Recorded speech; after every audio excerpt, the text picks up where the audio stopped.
How many of you came into this world with nothing? Can I see your hands? Should be most of them, right? Good. Now keep your hands up if you still have most of it. Okay. 27 years ago, I began my career as a financial advisor. And I wanted to figure out why some people succeed financially and others don't. And I think the most important lesson I've learned from the field of neuroeconomics is this: emotions can be hazardous to your wealth. See, neuroeconomics tries to combine neuroscience, economics, and psychology to better understand how our minds work when it comes to managing money. And it's not that emotions are bad. The problem is when we don't recognize the influence emotions have on our decision-making process, especially when it comes to money. And this leads to what I call financial misbehavior. Financial misbehavior is when smart, successful people, much like you, use gut feelings and emotions instead of logic to make important financial choices. And this in turn leads to lower investment returns, unnecessary spending, and a lower net worth. It can go beyond the money and impact how we feel about ourselves, impact our relationships, and our overall well-being.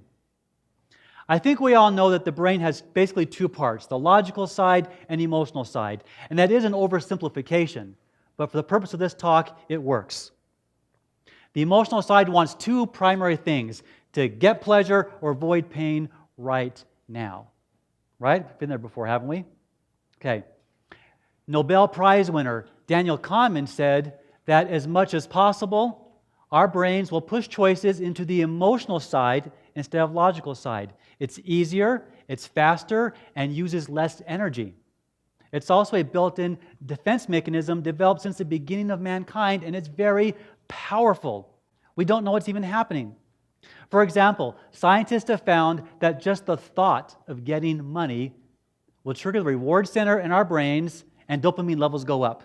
So you don't have to get the money. Just thinking about it makes you feel good. One study looked at the brain scans of cocaine addicts, and compared to those expecting a financial gain, they were almost the same. So in other words, our brain expecting money looks like a brain high on cocaine. Is that a good way to make choices? I think it might explain why sometimes even I buy a lottery ticket. Even though I know the odds of winning are the same as being struck by lightning, hit by a meteorite, bitten by a shark, and getting a hole-in-one on the same day. Has that ever happened to you? The first time I brought a ticket home, my wife and I stared at that, and we thought about what it would be like to have all that money. It felt good. It feels good now, and it's been 25 years. The opposite of feeling good is fear. And fear might be the most dangerous emotion when it comes to managing money, because it triggers the amygdala part of our brain, which bypasses rational thought. Now that's fine when you're face to face with a wild animal and you've got to take action immediately. But if that fear is triggered by a drop in the stock market, rational thought is exactly what we need to avoid what might be a costly mistake. This chart here shows us money going into and out of mutual funds for 10 years. You'll see in 2003 and in 2009, there was more money coming out than going in. Both those years were the bottom of stock market downturns. Great times to buy, horrible times to sell. Many people, though, did exactly that. There's a good chance you all know someone like my client, Dave, not his real name. He is brilliant at what he does, earns a high income, and has all the appearances of success. When we first met in 2017, he revealed to me that in the summer of 2009, at the bottom of the market, he moved $500,000 from mutual funds to a bank account. And it sat there ever since. A fear-based emotional reaction cost this gentleman probably $1.5 million of potential gains. And that's real stuff. Increased dopamine levels in the brain and fear are pretty strong emotions, but most of the mind tricks we play on ourselves are far more subtle. Let me give you two examples. One is hindsight bias. That means when you get a positive outcome, we tend to view it as confirmation of our skills and our abilities. And I like to think you have something to do with it, but we tend to give ourselves too much credit. If we get a bad outcome, what do? We blame bad luck or misfortune. So this creates a reality gap between what actually happened and what we think happened, which in turn makes it harder for us to learn from past successes and failures and make better choices in the future. Another mind trick is anchoring. Anchoring is when we place too much weight on one piece of information, even when it's no longer relevant. Well, hindsight bias and anchoring cost Bob $800,000. He was a successful businessman who did quite well financially. A friend of his started a brand new company, and he decided to invest $100,000 in it at $1 per share. Turned out to be a fantastic investment. They went public, the share price rose to $10. Can you do the math? His $100,000 is now worth $1 million. Way to go, Bob. That's awesome. We spoke, and I said, maybe now you should consider selling some of those shares. He replied, Martin, you don't understand. I know the founder personally. He says the future looks bright. And besides, look how well it's done so far. I don't think selling makes any sense at all. That's an example of hindsight bias. Bob gave himself too much credit for what turned out to be a lucky investment. Can you guess what happened next?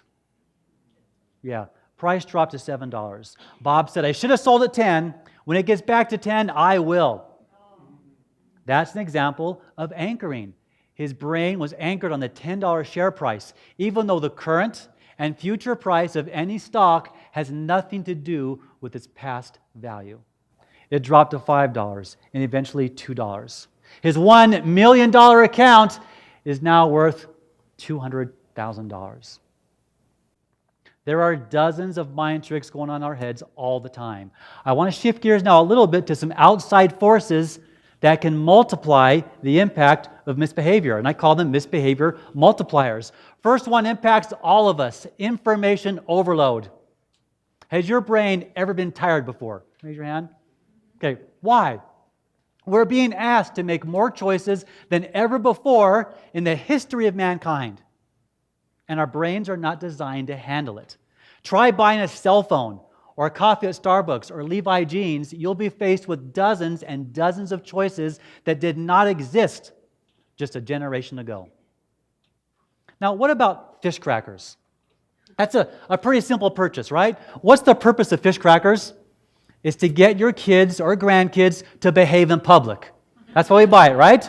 So picture this, you're on your way to an important wedding, you stop by the store to buy fish crackers, and here's what you find. There are now 36 varieties of fish crackers. All you want is your kids not to embarrass you in public. And your brain has to analyze, compare, and contrast 36 varieties to get the right one. I was teaching a class about a year ago. A lady yelled out, vanilla cupcake. Now I'm thinking, is she calling me vanilla cupcake? I mean, I'm white. But luckily she clarified it. That's my kid's favorite variety of fish cracker. I had no idea it existed, but it's right there on the top row. When my kids were growing up, we had one kind of fish cracker. It worked just fine. Cheddar cheese. All these choices come at a real cost. They cause our brain to get tired, and they make it more difficult to think logically.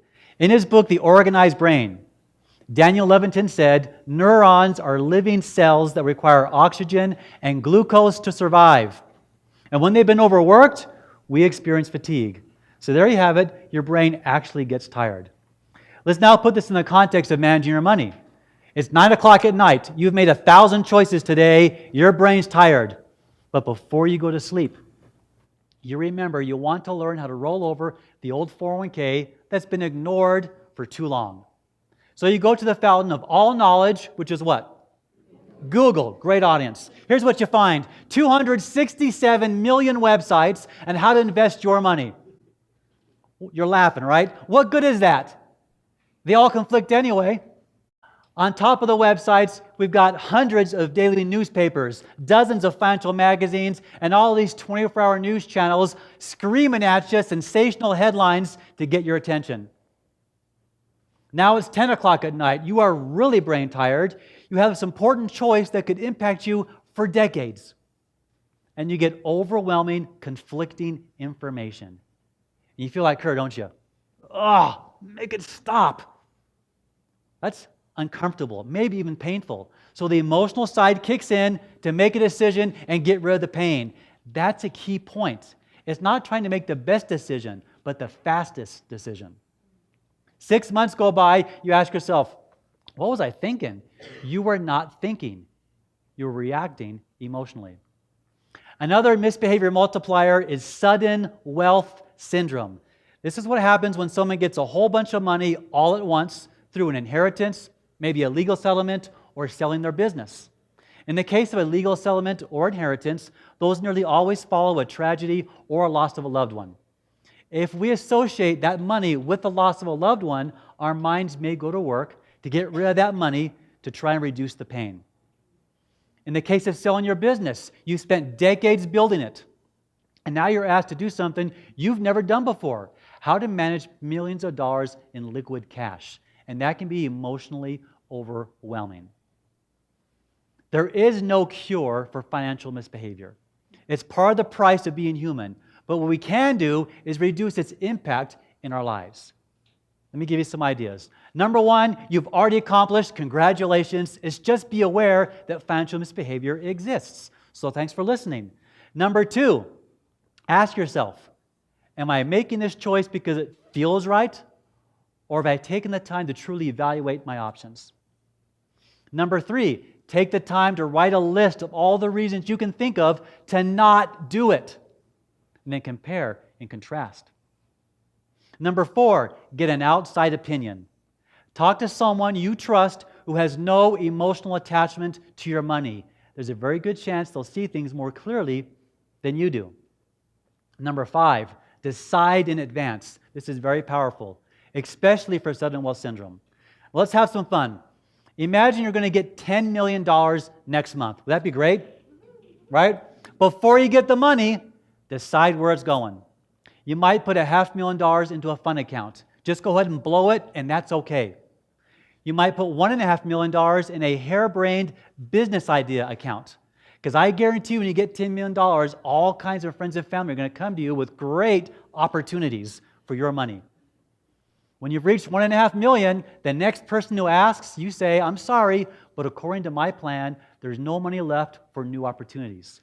Let the plan be the bad guy instead of you, because it feels good to say yes and bad to say no to people you care about, and that can help you with that. You might take $7 million and invest the money and then give $1 million to charity. The actual ratios change for everyone. It is my belief that if professional athletes and lottery winners who are notorious for losing all their money would simply decide in advance where it's going, far fewer would declare bankruptcy. And you may never win the lottery, but deciding in advance can help you with your next tax refund or your next pay raise. Jennifer works in the software industry. In the late 1990s, her stock options were worth about $1 million. Many of her colleagues went on wild spending sprees and were enjoying life. But Jennifer took emotions out of the equation, and she decided to sell her stock options in order to pay off her house and diversify her holdings. The tech bubble burst in 2000. The options became worthless. Her coworkers were stuck with debt. While to this day, Jennifer still enjoys a marvelous lifestyle and takes awesome vacations, creating memories for her and her family. I hope you'll agree now that emotions can be hazardous to our wealth, and you'll help me share this message by telling others you care about it. Otherwise, they might end up like Jackie Mason, who once said, I have enough money to last the rest of my life, unless I have to buy something. When you separate emotions from money management, you can lead a happier, more productive, and less stressful life on your path to financial freedom. Thank you. Thanks.